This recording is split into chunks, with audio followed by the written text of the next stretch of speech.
Imagine the shock of seeing a massive underdog topple a powerhouse. That's exactly what happened when Louisville pulled off a stunning victory against the number 2 ranked Miami Hurricanes, flipping the college football landscape upside down.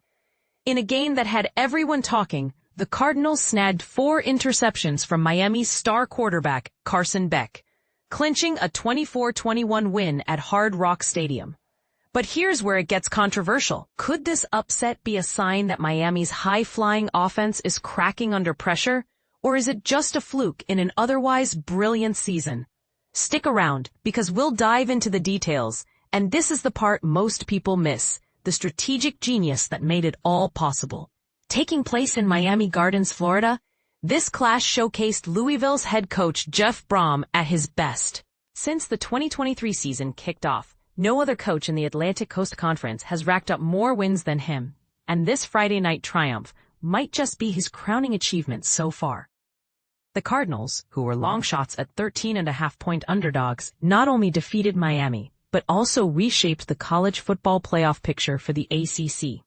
Brohm now boasts a 4-2 record against teams ranked in the top 5 by the Associated Press, a testament to his knack for upsets. At the heart of Miami's struggles was Carson Beck, who started the week as the leading contender for the Heisman Trophy alongside Alabama's Ty Simpson, according to betting odds from sites like BetMGM. But his performance was marred by those 4 interceptions, the third one coming with Louisville up 24-13, and just 7:50 left in the fourth quarter.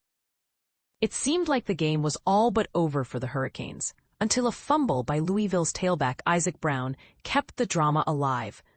That mistake allowed Miami's freshman sensation Malachi Toney to dash in for a 12-yard touchdown on an end-around play, followed by a successful 2-point conversion that cut Louisville's lead to just 3 points. The Hurricanes then forced a punt and took possession at their own 15-yard line with 4:05 remaining on the clock.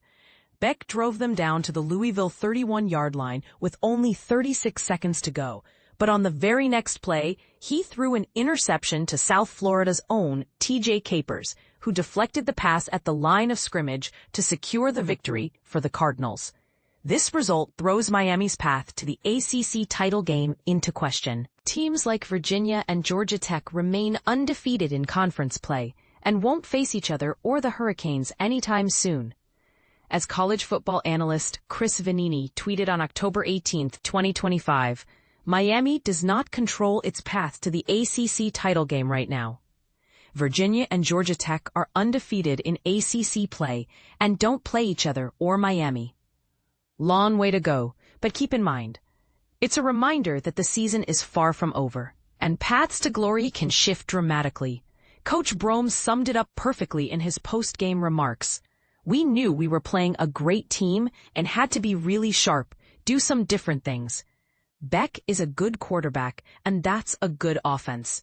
When you get a lead on them and you make them throw it more than they want, you're gonna have an advantage. Great effort by our guys to come down the road and beat a good football team. For beginners diving into college football, this highlights how forcing turnovers and controlling the pace can turn the tide against even the most talented squads. Louisville, now 5-1 overall and 2-1 in the ACC, burst out to a 14-0 lead early, scoring on their first drive thanks to a clever fake field goal on 4th down that kept the possession alive.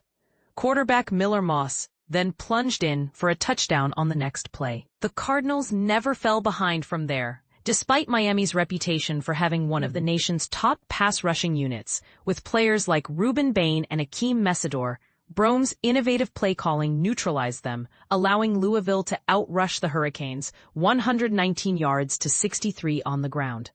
Miami's coach Mario Cristobal didn't mince words. We did not run the ball well. We also got ourselves off schedule several times. All in all, not good enough. Adding to their woes, the Hurricanes, already known as one of the most penalized teams in college football, racked up 9 penalties for 68 yards, including 3 false starts on offense that disrupted their rhythm. Beck's interception struggles are back in the spotlight.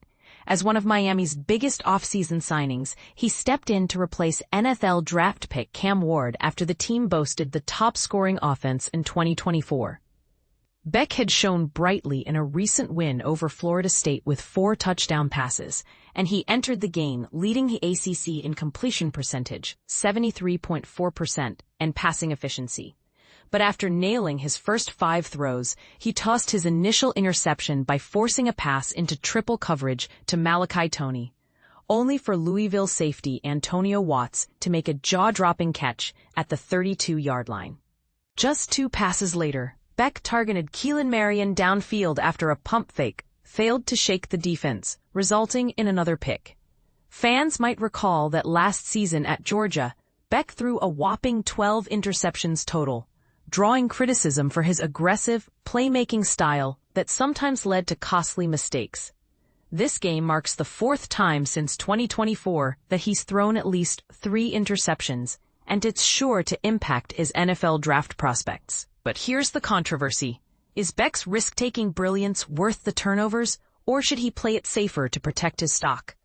Many analysts argue his downfield heroics make him a potential franchise quarterback, while others say these errors could drop him in the draft. What do you think? Does the reward outweigh the risk? Louisville's success boiled down to Brohm's creative genius, outsmarting Cristobal's team from the start. The Cardinals mixed things up right away, featuring 3 different players under center in the opening drive, even a receiver lining up as quarterback. This confusion created big running lanes, with Louisville averaging over 4 yards per carry before kneeling to end the game. Miami sacked Moss only once, and he went 23 for 37 for 248 yards and 2 touchdowns. Tailback Isaac Brown churned out 113 yards on 15 carries. And wide receiver Chris Bell hauled in 9 catches for 136 yards and 2 scores. In wrapping this up, Louisville's upset over Miami isn't just a fun story. It's a lesson in strategy, resilience, and the unpredictable nature of sports. But this is the part most people miss. How this game might influence the Heisman race, with Beck's stock potentially dipping while Louisville's stars like Moss rise. And speaking of controversy, does Miami's loss expose a weakness in their title hopes, or will they bounce back stronger? I'd love to hear your thoughts. Do you agree that Beck needs to rein in his style, or is his high-risk approach what makes him special? Share your opinions in the comments below. Let's discuss.